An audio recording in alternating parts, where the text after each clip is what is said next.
जगह खाली करो काहे से कि आ रहल बाड़न हमनी के ट्रेंडिंग स्टार होली के ब्रांड एम्बेसडर खेसारी लाल यादव। अब आजकल के लोग का जानी कि रोमिंग का होला। आज से 100-2 साल पहले लोग के ई जानकारी ना रहे 4G का होला। वो बेरा के लोग रोमिंग में 5 साल पहले अपन ट्रेंडिंग स्टार एगो गाना गे रहलन रोमिंग में शरीर बा।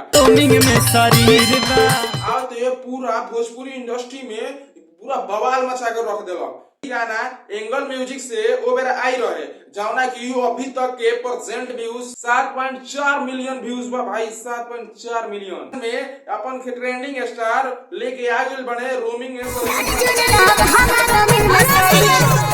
ये बेरा लोग के इहे ने ना मालूम रहला कि रोमिंग होला का, तो वही के बतावे खातिर अपन ट्रेंडिंग स्टार गाना के लेके आइल बनी रोमिंग में शरीर बा 2।